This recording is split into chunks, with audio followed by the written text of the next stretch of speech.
పడుతుంది. ఇది రెండైతున్నా కదా. మరి వీళ్ళ వాహనాలు ఎటువంటి వాహనాలు? ఎలుకకు పాముకు పొసుకుతుందా? మరి ఒక్కనాడైనా కొట్లాడినట్టు ఎక్కడైనా చరిత్రలో విన్నావా? పులి, ఆవు ఇవన్నీ ఉంటాయి వాళ్ళ పరివారంలో. ఎప్పుడన్నా చరిత్రలో ఎక్కడన్నా బుస్తుమని పాము వచ్చి ఎక్కని కొట్టింది వాళ్ళంతా పొదస్థానం అంతా తిరుగుతారు, రాజ్యం అంతా తిరిగి రాత్రికి వచ్చి పార్కింగ్ లో ఇచ్చిపెట్టి వాళ్ళ బెడ్రూమ్లోకి వస్తారు. బెడ్రూమ్లోకి ఏం తీసుకున్నారు కదా, ఎవరైనా తీసుకొస్తాం వాడినది. మరి ఆ పార్కింగ్ లాగా ఏం చేయాలి? కొట్లాడన్నా లేదా? మన చరిత్రలో ఒక్కసారి కూడా కొట్లాడలేదు.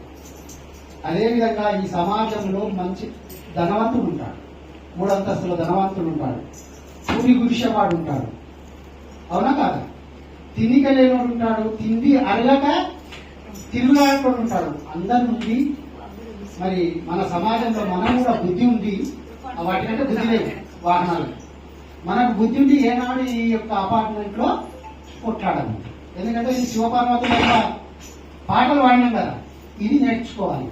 పురాణాలలో మనం ఇట్లాంటి కథను ఈ విధంగా మనిషి మన సమాజంలో చెప్తే గడబడే ఉన్నది. పోలీస్ స్టేషన్ అసలే ఉండవు.